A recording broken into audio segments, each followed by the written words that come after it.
First of all, just want to say I'm humbled and honored to be here today in this beautiful space and this sacred place. And excited also just to share with you what I've learned about the science and practice of gratitude. Okay? I've been studying this topic for 25 of the 35 years that I've been at Davis. 1988 to 2021. See, I wanted to make it to 2021 because I wanted to say I taught in 5 different decades, which sounds pretty impressive, doesn't it? It sounds like I taught there 50 years. Not quite, but if you go to the end of one, beginning of another one, it was fun to do. I had great students, one of whom is here today in the audience. Met her a little bit a while ago, so it's awesome to continue to see students who are impacted by University of California, Davis, and great ways and doing some great things today. You've been to the Grand Canyon, right? How many of you have been to the Grand Canyon? It's pretty impressive, right? I have one friend who said he was not very impressed by the Grand Canyon. I don't know what's wrong with him, but I thought it was. And for me, sharing the science of gratitude, it's like standing with a group of people who have never been there to the Grand Canyon saying, look at that, look at this. That's so exciting. You know, that's the way I feel about the science of gratitude, especially sharing it with a new audience, or mostly new audience. I know a few of you. And so what I want to do today is just talk about, what we've learned, what gratitude is, why it matters, the difference it makes, and how to get more of that. And that's what I've been spending roughly the last quarter of a century doing. For that time, my work, and really my life for that matter, has been dedicated to declaring and demonstrating one basic point. And that is that gratitude is the deepest touch point of human existence. Now, I know that sounds like a big claim, a bold claim. Almost sounds like it's exaggeration, right? Surely you're overstating the case. Gratitude, yeah, that's important. But the biggest, deepest touch point of human existence, what does that mean for that matter? How can that be? Well, hopefully I'll be able to convince you that it is the deepest touch point. People have said some seemingly even more outrageous things about gratitude down through the ages. It's been called the secret to life, the key that opens all doors, the greatest of the virtues, the most passionate, transformative force in the cosmos. Right? That's pretty impressive sounding. Now, as a scientist who does studies, does research, performs statistical analyses on data, conducts randomized controlled trials, I wasn't going to accept those statements at face value. Right, without saying, well, does gratitude really deliver on its promise and on its potential? And here's a little spoiler alert, it does. Okay? But the way in which it does is not always the way we think it's going to, and it does so in some very interesting ways, in ways that matter greatly when it comes to our health and wholeness and wellness and fullness, and gratitude does in fact deliver on its promise and on its potential. But we need to unpack that. So what I want to do with you today in the 25 minutes or so that I have is just talk about the science, give you an introduction to the science and gratitude, what it is. And I think it's so important that we really can't understand ourselves or even life itself without understanding the nature of gratitude and gratefulness. And that's why I make this statement, this claim that it's the deepest touch point of human existence. And hopefully by the time we get done here today, or time at least I'm finished with you in a half hour, our understanding of gratitude will become a little bit deeper and bigger and better and broader and all those sorts of things. So maybe a good place to start is just think about right now something that you are profoundly grateful for. Think about that. Get a vision or an image of that, something that you've been given. My spiritual tradition asks, what have you received? What do you have that you have not received? Right? We've received everything. So think about something you've received. It could be a friendship. It could be education, life itself, the universe. It could be almost anything that you have received. Recall a time where you gave thanks for that which you've received, and just dwelling in that, just living in that moment for a second, you start to feel changes inside. Right? It feels good to dwell on that, doesn't it? It feels good. There's a natural feeling in the body when we're thankful, a sense of calmness. A sense of compassion rushes over us, along with a desire to give back the good that we've received. And so I've tried to unpack the nature of gratitude, what causes it, what does it cause people to do. And the more I study it, the more complex it gets, the more we learn about it. And so that's kind of a fun thing to do. Sometimes we dismiss it. We say, isn't it just saying thank you or, being grateful, and that's nice. There's really not much more to it than that, is there? And of course, psychologists, we tend to make things very complicated very easily. What comes to mind? Here's a question for you. Let's start there. What comes to mind when you hear the word gratitude? Just shout out one word, one phrase, one concept. Thank you, okay. Happy. Goodness, contented. Pay it back, right? Pay it forward. Kindness. Good karma, peace. All good things, right? Notice gratitude has a positive resonance to it. Positive associations. People don't usually say that gratitude makes them feel stressed, depressed, angry, anxious, alone, isolated, right? Now, that might not be that surprising, right? So even though it's unsurprising that gratitude makes you feel happy, content, peaceful, and so on, it's certainly not trivial or inconsequential, because it really does matter when it comes to developing a life of happiness, wholeness, wellness, flourishing, which is a term being increasingly used these days. They all overlap with respect to that which we want most out of life, which is long-term joy or long-term happiness. I would submit to you, and I think we have the studies now to show, that the practice of gratitude, especially gratefulness, which is really gratefulness over time, a way of looking at life, as opposed to gratitude in the short term as a feeling you get when you receive something good or a benefit. That's nice. Gratitude is good, but gratefulness is even greater. And that's what I've been trying to study, that distinction between the two, especially recently. Okay, so let's start with the definition of gratitude. And I won't belabor the point too long, but I do think of gratitude as involving two steps or two stages of how we think about things happening to us. First, we acknowledge the good. We see that life has good things in it, benefits, goodnesses, blessings, gifts, favors, and the like. And I would say that we actually celebrate the good. We say yes to life. We affirm that life is good. Life has good things in it. Life has gifts in it. So that's a celebration. But secondly, we recognize where these good things came from. We attribute them to sources outside of ourselves. Could be friends, could be relationships like family, could be spiritual beings, could be God, could be just the universe. So there's a variety of givers of these gifts. One thing that's in common is that we didn't give the gifts to ourselves. And yes, we can be grateful for certain qualities or talents or skills, strengths that we have, but we don't usually give ourselves a gift and feel grateful for it. It does require outside agency of some sort that we acknowledge as a giver of these good gifts. That's where gratitude begins, and that's how I have defined gratitude. Seems to work pretty well for most people. Say, yeah, I understand. That sounds reasonable to me.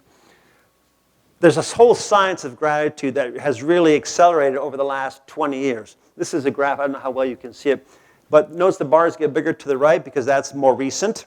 These are the number of peer-reviewed journal articles just in one database, one journal database, which are medical journals, PubMed.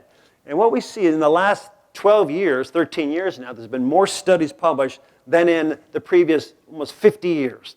So what we're learning really recently, right? There's a whole new science of gratitude. The amount of data now is so big. The mountain of data is so tall, no one person can scale it, which is great. Because it used to be that, I think there's a study on this, but probably not, so go ahead and do a study. Now we know that. Now we have a whole journals packed with hundreds of studies examining the connection between gratitude and something else. Something else being, well, we're going to see in just a moment. But I just want to share this saying to show you that the science has been growing rapidly over the last 20 years. Why is that? Well, people realize that, of course, gratitude is valuable, it's important. It's something they can do, create for themselves. They can use gratitude to empower their way of looking at life and reap all the benefits. But also there's been research funding, which is also a very good way to start a field, right? When someone or a foundation or multiple organizations invest $15 million, it's somewhere between $15 and $20 million right now in the science of gratitude. That's a really good way to jumpstart a field and to learn more and more about its impact and how we can harness its impact for better living. I began with a relatively simple question, at least I thought it was simple, and that was, what's the connection between gratitude and happiness? It seems like if you were grateful, saying thank you, noticing things you were grateful or thankful for, you ought to be a little bit happier, more content. Some of the things that you mentioned, feel kind to others, maybe give back to the good, become more generous, giving, forgiving, which is true. People do that as well. So I ran some studies. I ran some randomized controlled trials, which you know is the gold standard for research in medicine, also in the psychological sciences as well, particularly when you're dealing with things like looking at outcomes like happiness or flourishing outcomes. We randomly assigned participants to different conditions, one of which was a gratitude condition. So instead of giving them a gratitude shot or injection or pill or surgical intervention, we just had them write a journal of what they were grateful for. And we randomly assigned people to do other sorts of tasks on a regular basis. We did this for a period of 1 week, 2 weeks, 3 weeks, 6 months, and so on. Randomly put them in different groups. Now, more than 10,000 people all over the world have been in these studies between the ages of 8 and 80. And one of the beautiful things about gratitude, by the way, is that it's available to everyone. You're never too old, too young, too sick, too healthy, too rich, too poor, too whatever to practice gratitude and to reap the benefits of grateful living. And the data seem to bear that out as well. Well, just a few things to point out, and that is gratitude makes life better in at least 3 different domains: emotional, relational, and also physical. First, the emotional, relational. So grateful people, they are happier, they have more energy, they're more alert, they feel more attentive, they feel more alive. They're about 25% on average happier than people who are not keeping gratitude journals, who are asked to do something else in these randomized controlled trials. They get along better with others, right? So they're more likely to develop closer, more connected relationships. People like them better. People like grateful people better than they do like people who are complaining or ingrates. Big surprise there, right? Well, data suggests that's the case, but grateful people also feel more connected, less isolated, less lonely, less alienated than those who are less grateful. They give back. Can you see that one on the right? Grateful people actually pay it forward. So they're more generous, more giving, more forgiving, more compassionate. Gratitude inspires people. There's an inner urge to give back. When we receive something good, if you've been blessed today by the talks, by the speakers, you might consider giving back. I'm sure there's some sources out there, like perhaps right here, as you can see, Crack the Wellness Code. A great place to give back the good that you've received today and the good that they're doing. Grateful people just do that spontaneously. It's an amazing thing that there's a quote by he was a former dean of the law school at Yale University, pretty smart person. He said, the worst tragedy that can befall a person is that when they are blocked from giving back the good that they've received. You have a desire to express gratitude, and you can't do that. You're blocked. He says, that's a very difficult situation to be in. So when you thank someone, you know that. When you thank someone and they dismiss it, they say, not a problem. Don't worry, I was just doing my job. You feel dismissed in that situation. We want to be good givers, but we also want to be good receivers of other people's gratitude. Okay, and then the bottom two, we notice that grateful people actually are more resilient, more resistant to stress, both the major stress, so what I call the deadly Ds of despair, depression, dysfunction, disease, divorce, all the terrible Ds, right? Grateful people cope better with those sorts of things, as well as the slow drip of everyday life. The little minor hassles or daily stressors. Grateful people are less bothered by those. So it benefits stress resilience. Okay? Grateful people are more resilient to stress, both the big and the little stress. And then they're less depressed as well. Grateful people show lower levels of depression. They recover more quickly when they are depressed. They have a tendency to, because they're focusing more on the good things, what they're experiencing, as opposed to the bad things that they're missing. So study after study finds sustainable, measurable, impactful effects of gratitude practices or the trait of gratitude, anywhere between 15 to 25%. These are big effect sizes. These are sustainable over time. 6 months, a year later, when we go back and interview the people or assess them again on our measures, the various outcome measures, you still see these differences. It's amazing. You really can't overplay the hand of gratitude, is what the studies are showing. Gratitude is also good medicine, not surprisingly, and you'll want to know that. Maybe you already know that already. There's a number both in terms of health behaviors, like better sleep, okay, better diets. I don't know. The studies are not quite that fine-grained that you can show that grateful people eat the sorts of diets that we heard about this morning, but we do know overall that grateful people eat less fat, in their diet, so less saturated fat. They get more exercise, on average 25% more than people in the control condition. Grateful people exercise more than less grateful people. That also holds.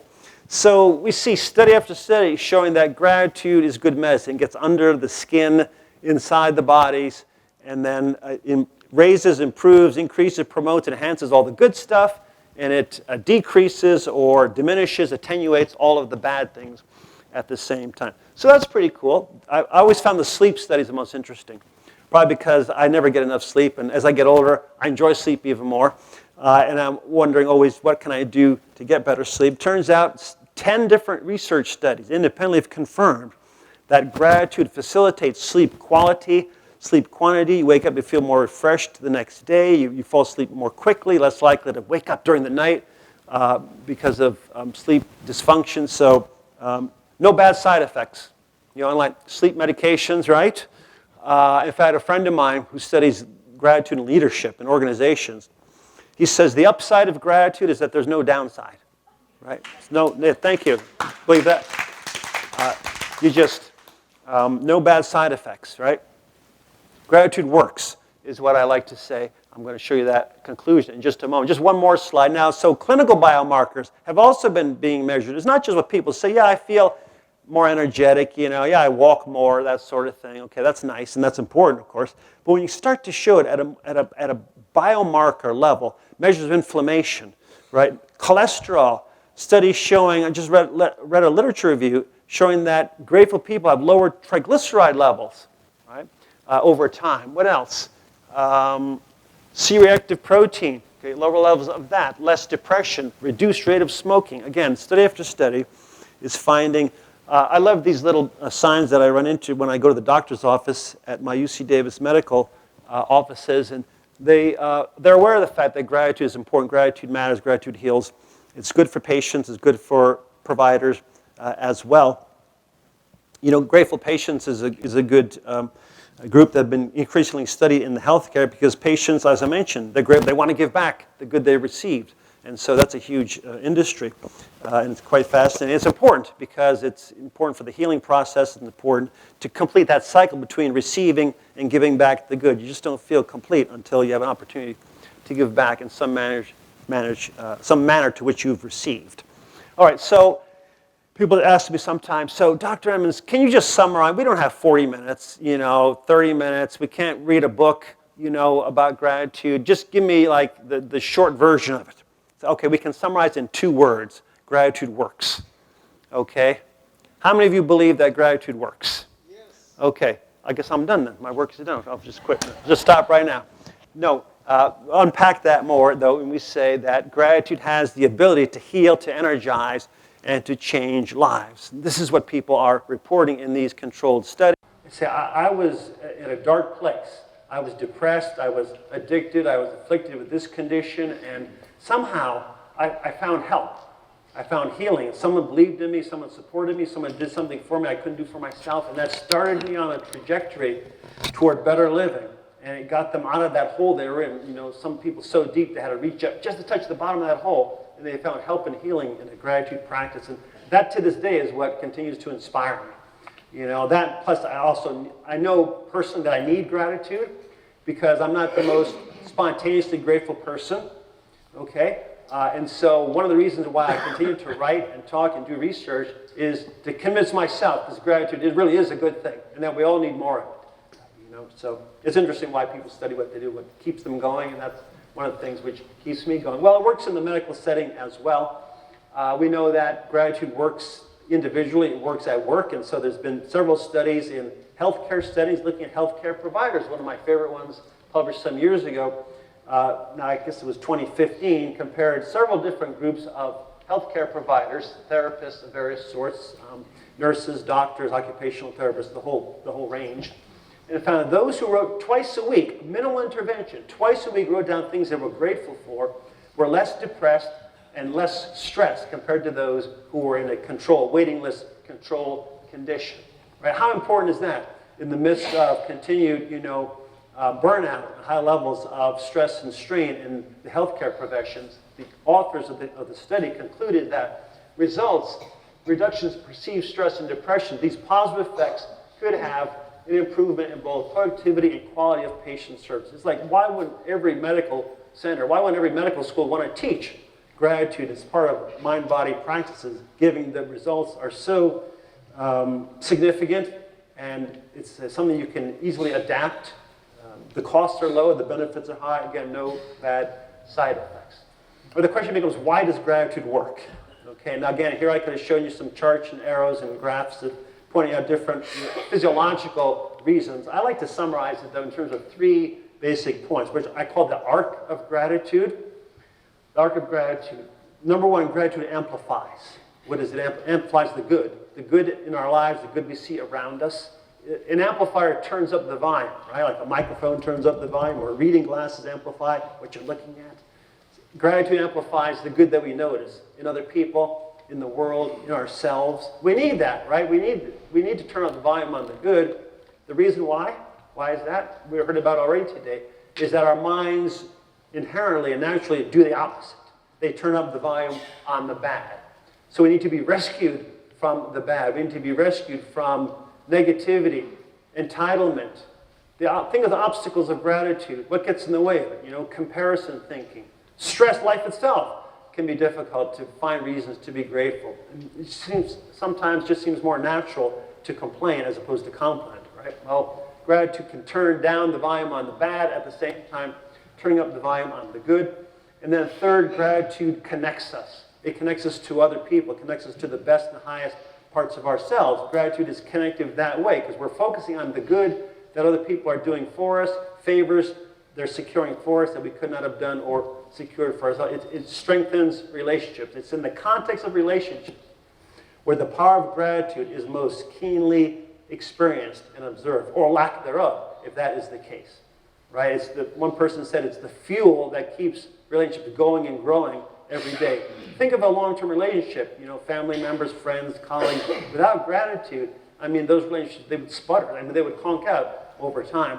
And so we need that to smooth over our relationships and to deepen them and to strengthen them. It's the fabric that connects us. Gratitude is connective that way. This was an example. I'm not going to spend too much time or belabor this next point.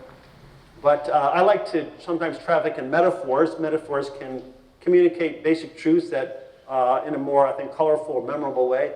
A friend of mine said this. He said that gratitude is fertilizer for the mind. That fertilizer is something that makes things grow better. It strengthens connections, the roots, it deepens them, and so forth. And we had, by the way, an amazing tomato crop this year. And I live in Davis, and we're surrounded by tomato fields, so it's not surprising that they would do well there. But also, I used a new liquid fertilizer this year. It's good kind. It's good for the soil and the environment, all that stuff. And they just went out of control, the tomatoes. And I think that's gratitude. He said that's what it does to the mind, too. It improves connections and function in every area of the mind. So that seems to be the case. And so there's some research. I don't have time to go into depth here, but people are looking at the neuroscience of gratitude. What goes on in the brain when we're grateful? Okay. Again, there's a simple and a complicated way. Does that have a pointer on it? Oops. Oh no. So you see this picture there. So the brain is reaching out and connecting to the heart, shaking hands. That's what's happening. You just can't notice that. It's a very high-level neuroimaging machine that reveals that sort of image. But more so the one on the right. Gratitude is a very complex social emotion, and it's hard to isolate that in the brain scanner. But what the experts are telling us is that it involves multiple brain systems. Reward networks, like the ventral medial prefrontal cortex, is one. Pleasure centers, as you would expect, and you heard about that in the earlier talk today. They're activated by food and money and all those good foods that are apparently bad for us. And so, gratitude does the same thing. Okay, gratitude would be a good addiction, right? So there are some addictions that are good. Gratitude would be one of those. And then a cognitive social perspective taking, which is the medial prefrontal cortex. And then an empathy and pain network, which is important because when we are grateful, we are sensitive to the cost of someone else who did something for us. So it would activate circuitry in those centers as well. So I think that's an interesting direction that the science is taking. It can help eventually elucidate some of the neurobiological mechanisms by which gratitude results in better health. Okay, gratitude works anytime, anywhere, anyone, for anyone. However, what I've noticed, because I've been doing this for a while, sometimes there's some pushback, you know? People say, yeah, okay, but what about when gratitude does this? What about when it doesn't work anymore? So yeah, gratitude, but. They start to put on the buts and the brakes when it comes. Let's not rush into things, you know? Is gratitude always a good thing, or are there any, contraindications for gratitude? So I've tried to put together a list of these over the years, and I'm just going to mention, I don't like to go over more than 2 or 3 at any one time, but here's a few. You might have heard things like this. Maybe you have an objection like this. The 3 that I mentioned here are positivity, passivity, and phoniness. Okay, the 3 P's or gratitude myths. Some would say, gratitude seems like a good thing, but it isn't just positivity. It's just kind of like denying, suffering and pain, adversity. It's like toxic positivity, always looking on the bright side. It's not realistic. You can't sustain it in the real world. That's what they say. All these are myths, by the way, because we can point to the evidence in turning these upside down. Okay? That, in fact, gratitude is not toxic positivity. It's actually a sign of flourishing flexibility, because it enables a person to look at an event or experience in a multiplicity of ways and extract some goodness, even in the face of badness, a point which I'll come back to in just a moment. Others would say, doesn't gratitude make people passive? It underlies patience and complacency. They become apathetic. It undercuts ambition. If I'm grateful for everything, I'm not going to be motivated anymore. I'm just going to be satisfied with the status quo. Totally false again. Okay? Because gratitude empowers people to go out there and live lives of purpose and meaning, and they become more generous, more giving, grateful patients in their families. Give 80% of the charitable giving that takes place in hospitals and healthcare systems and teaching hospitals is given by grateful patients and their families. That doesn't sound like complacency or passivity to me. So that's a myth as well. And the last one is like phoniness. You'll say, you should, if you don't feel grateful, you shouldn't say thank you. Isn't that phony? You're not being authentic. Well, I don't know. It seems to me if someone is kind to me or does a favor for me, I owe them thank you, right? It's just an element of civility. It's an element of being a good citizen, right? Do I feel grateful or not is almost beside the point, right? So I think that you can undermine that myth as well. That's just a few of them. So I like to think gratitude at this kind of level, considering all its nuances, and you find that it's much more complicated than just saying thank you when something good has happened. People do hold these sorts of beliefs. I think the one about being positive, that is only about looking at the good, we tend to think about gratitude. We look for the good, we notice the good, we celebrate the good, take in the good, give back the good. It's all about good, good, good, right? But as we know, life is full of suffering, and stress is inevitable and unavoidable, both the big as well as the small stress. Turns out, though, gratitude is not just a switch we turn on when things go well. It's also a light that shines in the darkness. And as I mentioned, people have contacted me and said, people who have been addicted, they've been adult survivors of child abuse. A girl in her teens wrote to me and said she was addicted to drugs and was suicidal, and she found help and healing in a gratitude app on a phone, and she wanted to become a psychologist because of that. And a woman in her late 80s had multiple episodes of depression all of her life, and she finally started, in her words, becoming aware of what she was grateful for. She heard a message about gratitude in her church in Florida, and it totally changed her life at age 87. Right? And that's the kind of thing that makes me think that gratitude is not most appreciated by people who are already happy, flourishing, doing well, and they want to just get a little bit, want to move from a 9 to a 10 on some flourishing scale. It's usually people at the -9s, and -7s, the -6s that want to just need a new lease on life, a reset button, a do-over, and so on. And they realize that there are opportunities to heal through gratitude, to connect more deeply with oneself and with others. One such individual is Nicola Chambers Holder. I'm going to share with you a little video as we wrap up here.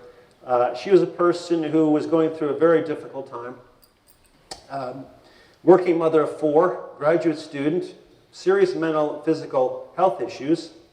She discovered through the practice of gratitude, she was able to get through a difficult time become stronger, become a better person and a better version of herself, and come out feeling more whole, more connected, feeling, when you feel defeated and depleted by life, you can go to a grateful center, grateful place, for example, in your mind, or physically go there. That's what she did. She developed a practice. This is normally the point where I talk about gratitude practices, give a whole list of things to do. I don't like to do that because I don't like to-do lists myself. Because I always feel bad because I never get very far on my to-do list, you know. Even if I do get very far in them, it seems like we celebrate the fact we crossed them off our list, as opposed to actually, you know, growing and doing the things that are on the list, like gratitude, is that it changes how she looked at life. I think that's what gratitude does. It's a way of seeing that changes our gaze. It's about going from, you know, threats to opportunities or possibilities, blessings where you used to see burdens, right? Prosperity starts to emerge out of adversity. I love this quote. I'll close with that. The author says, "Choose to see the world through grateful eyes. It will never look the same way again." So gratitude just seems so humble, you know, so unassuming. We think it's just thank you, but it's much more than that. One person said that gratitude not only opens hearts, it also gives us new perspectives on our own lives. It stretches through our experiences, past, present, and future, creating a fabric of appreciation and awareness that forms the story of who we are. It is a trait, an emotion, a set of habits, but ultimately gratitude is a place, perhaps the place, where we find our truest and our best selves. So thank you very much. Thank you.